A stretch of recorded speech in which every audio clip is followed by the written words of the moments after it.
Welcome to my channel, where there are interesting and equally sensational stories. Listen to today's story. Always go with your gut instinct. Your head can be deceived, your heart can be deceived, but your gut cannot be deceived. We shouldn't always be so trusting.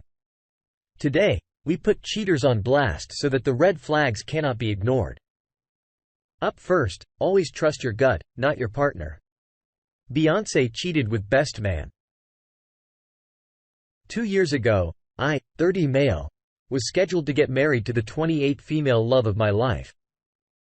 3 weeks to my wedding, I suddenly noticed that my fiancée was always on her phone, always chatting, or discussing with random men, which she always claimed were just friends. Things got so bad. She never even had time for me at this very crucial time in her relationship. This really affected me emotionally as I began to have second thoughts about the wedding. I always had to wonder who she was always discussing with online and meeting with behind me. I said, "F it, I'm gonna trust her." All week, I reminded myself you have to trust her. I was too afraid to let myself believe something was wrong. 2 weeks later, I was scheduled to give a presentation to a bunch of IT students about the functionality of spyware on laptops, and how to use the spyware to monitor all activities on a laptop. So I decided to infect my laptop with the spyware to show the students how this worked. Totally legal. A day before my presentation, my wife approached me claiming her laptop crashed, and she needed to keep in touch with her friends online. "You never give me your attention anyways, so there's no way I'm giving her my laptop." I remember having this thought on my head. Then a light bulb came on in my head. When I give her my laptop? After all, it's mine. I knew full well my device had this spyware functionality on for the demonstration.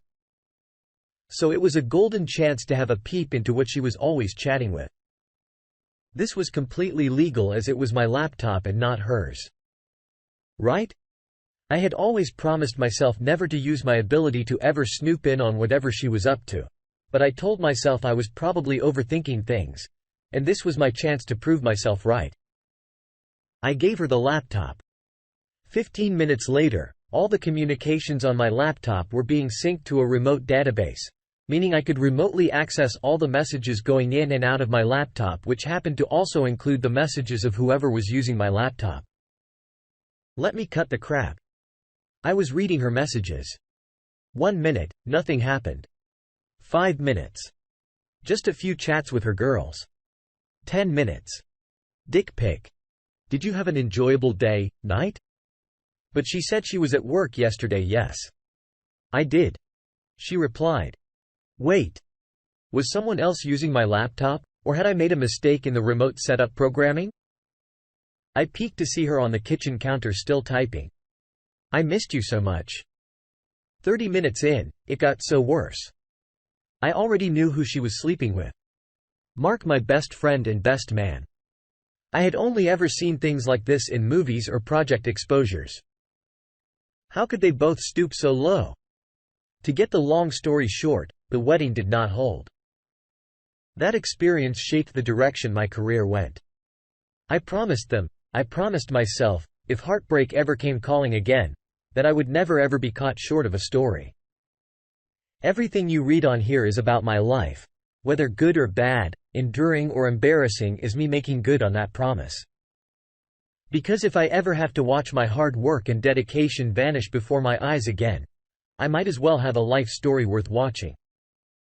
And for those of you wondering what happened to the smart little cheater, they got married. Yes. Her and my best man. A month ago, he, my ex-best friend, texted me that he wanted to know if she was cheating, and he wanted me to be the one to find out the irony of my life. Let's see what the community has to say about this story. Mariano 601 says, "Of course, she's cheating. He was an idiot to think it would end with him." EOP replies, "I wasn't surprised either.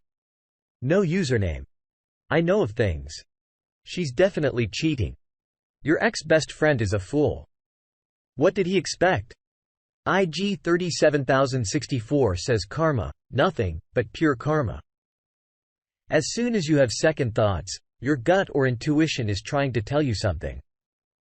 Deep down, you always know the truth, but since the truth hurts, we try to push that down and deny it by trusting them because that's what we're supposed to do. Right? Trust people. I feel like that was a good way to catch our op, but I also feel like if we ever have these hunches, we should approach our partners and just ask them up front. Be honest, something doesn't feel right. And then give them the chance to come forward in those moments. I feel like 7 out of 10, they break and totally crumble. Also, of course, she cheated on who was supposed to be your best man when she got all she could out of him. She moved on to the next thrill. What I can't believe is the fact that he had the balls reach out to you. What do you make of this? Up next, we ignore the red flags. We end up in an 11-year prison sentence, 11 years, and still hurts. Hi, all. My wife cheated on me with her first boyfriend 11 years ago in 2011. We had been married for almost 5 years when it happened. We were having a bad time before it happened. Used to work for a company where I had to sleep away from home 6 out of 10 nights. That year, we started fighting more and more for many reasons. One particular one is that I was carrying all the load of the home expenses, whereas she was only helping with our then 4-year-old daughter's school fees. That created a lot of resentment on me as I never agreed with that setup. She was overspending her money in clothing and other stuff and not helping me much. We married relatively young at 26. Most of her friends were still single, and she was hanging around more and more with them. We used to have a nanny and a maid that she did not have many chores to do at home. We used to talk over the phone quite often 3 times a day, but we stopped doing it as we started drifting apart. We were friends of her ex and his wife. Not close, but we had been at their place a few times. And honestly, I did not feel any threat from him. I regret that as I was not jealous, even when I saw she had him in her contacts list, it never crossed my mind that she was capable of cheating on me. She used her phone quite a lot, many times ignoring me on purpose, and I just hated it. One night, we again fought badly, and I went to sleep in a hotel. She was very resentful after this. Then everything started going from bad to worse. No sex. It was scarce already, and no real conversations. One night, we hosted a party with some friends, and she left her phone in the kitchen. I went to drink some water, and the phone started ringing. It was 11 p.m., so a bit late for a phone call. I checked the name, and it was her friend that I had never heard of. I did not answer the call, but instead I confronted her. She was saying it was an old friend from school and that she did not know the reason for the call. I called back, but never had an answer. The only thing that something was wrong, I followed my gut and bugged her phone. I will always regret what happened after. For some reason, I did not check the details of her movement for days. There was even one Saturday she had to go to work as she used to, but this time, she was dressing up quite hotter than normal, with heels and perfume. I asked her who she was going to meet with a sad concerned face. She noticed my distrust and told me, "Don't be silly. I love you." I believed her.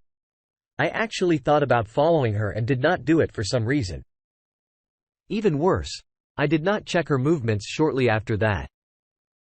Anyways, one night, 10 days later, I was at my work accommodation when she called me and told me she was going to meet a community leader, so could not take phone calls. That was weird to me. So the next day, I logged in my computer and finally checked her locations. She was in one hotel for 1 hour instead of the community leader's place. That was when I started reviewing all the data that the phone had captured.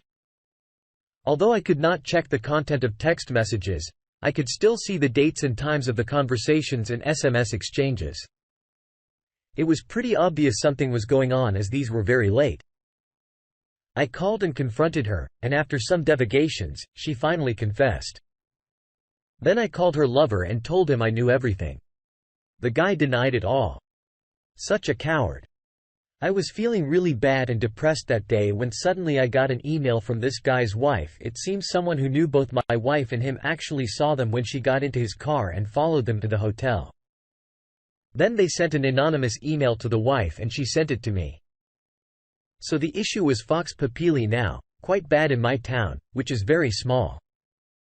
My wife begged me to meet her that same night. I declined at the beginning, but ended up yielding to her request.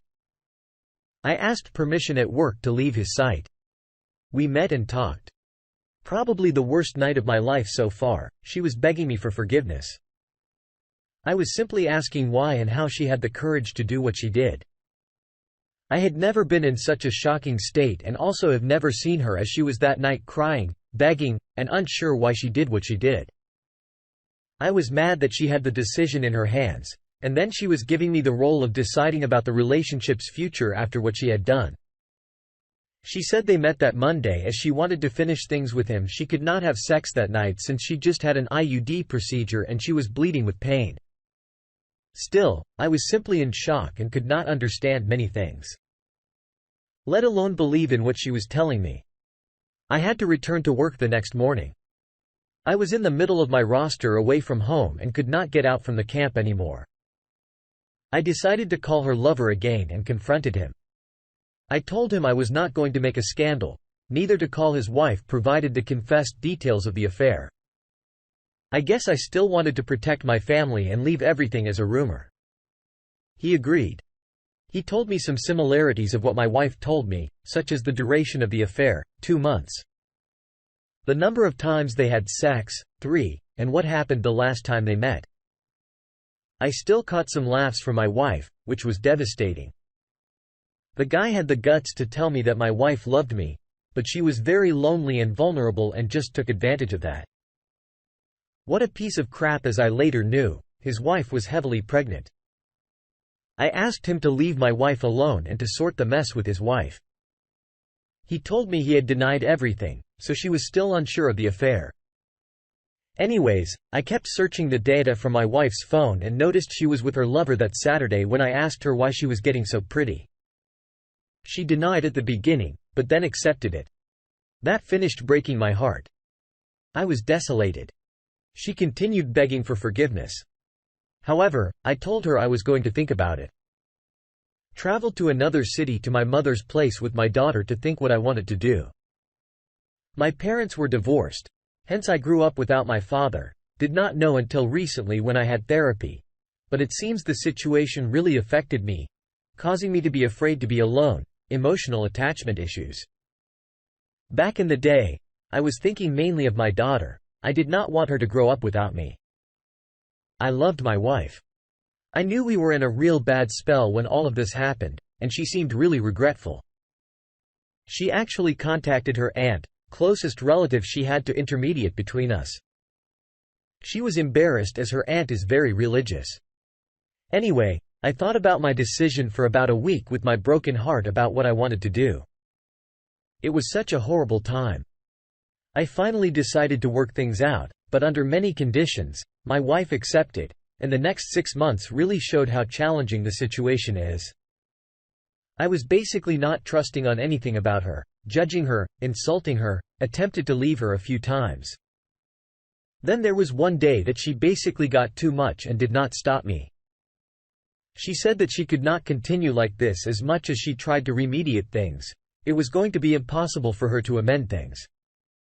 She indeed was acting the best she possibly could, and I was simply humiliating her at every single opportunity. After that day, I stopped being in a hole. 11 years later, and many things have occurred. We live now in a different country, have a second child, and shared lots of beautiful moments. However, our relationship has many ups and downs. We also fight badly quite often, no physical. And lately, I started feeling depressed because her affair 11 years ago, not sure why. Unfortunately, I can't see her as the pure person I would like to, and I know I'm not giving a 100% in the relationship due to my constant resentment. I love her, but many times, I think if it was the right decision to try to continue our marriage, many times I get back in time and think about the things I should have said or done. I feel disappointed with myself for not being harsher and brave enough to finish it. It boils my blood to think I did not have revenge against her lover or even telling his wife. It is driving me crazy. We still have amazing sex when we were okay, but I can't stop making images of when she was with him. 11 years and still hurts a lot. It is hard to accept it and let it go. The community has some thoughts. I'm talking starts first. 11 years and you still feel the rage and the resentment or regret of actions not done. I'm sorry to say this, but to me, your situation is the best outcome that reconciliation can offer. A life of purgatory where every day is a struggle between the hope that things would be better and the misery of the past. I'm sorry for your plight, mate. The op replies, spot on. Need to try to focus more in the present and accept the past. It is bloody hard, though. Tiz Rock chimes in. You seem to be slightly suffering from the invested time fallacy. The best years of your life are always the ones you have left. Look yourself in the mirror. Look at the last 11 years. What have you been through? Good and bad. Then talk to an individual counselor. Discuss gaining back your self-respect. Through realizing that the only person an affair reflects on is your wayward partner, not you. An individual counselor should be able to help you. You evaluate if you can do that. If you cannot, have them help you develop the tools to move on. Honestly, it's impossible to reconcile and work on something if you don't trust someone. You can carry that with you, which you have, and it eventually breaks everything down until there's nothing left of you or the relationship. Trying to pretend that you have a perfect life with a perfect family can only last so long. Moving to a different country doesn't mean you're leaving the past behind. The past has to be confronted or else you carry the hurt and resentment with you. You're not in a marriage right now. You're in a prison. You either buck up and face up to what happened, or you break out and realize that this isn't working. It's not fair to either one of you if one of you isn't a 100% in the relationship. Time to face the facts or you're just going to waste what life you have left. What do you think of Op staying with his cheating wife? Up next, the more we push back, the less it will be idolized. All in the family. I had a chuckle today. So my loser ex was married, said he was long divorced. It's a long story, but one of the pieces was him trying to sleep with my much younger roommate. When she found out he was married, I told her after I found out right after the breakup. She made a Facebook page to shame him. I took the page from her after I found out. This morning, I got a friend's suggestion. I clicked on it, and it's a form of page of my ex's uncle. He cheated on his wife and she outed him all over that page. That was 10 years ago. His father was a serial cheater too, among other things. Guess it's all in the family, yikes. Ad Successful 2506 has this thought.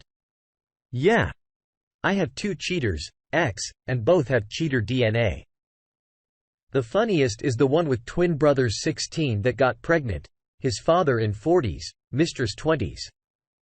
1 year later, he abandoned them afterwards. He has 5 different children with 5 different women all around the world. J&H's daughter chimes in. Well, with that many family members, I'm gonna assume it's because they must normalize it. Like I heard a whole man say that his son was stepping out on his wife was something that 95% of men do. So it definitely seems like this must be the norm in his family. Unfortunately, it's an ideology that's been instilled and something that's been deemed okay. That's a shame. Infidelity totally ruins people, and it's disgusting to think that people are just out there doing it with this nonchalant behavior without thinking about the consequences or what it does to others. I think it's right to out the cheaters and put them on display to display what's totally wrong and horrendous behavior. Their behavior and actions shouldn't be celebrated or normalized as you be held in contempt. What do you think? Thank you for joining us today on our space. Please be sure to like and subscribe and hit that notification bell so you don't miss out on our next video. Also, please let us know what you thought of today's content in the comments below. We'd love to hear from you. See you soon.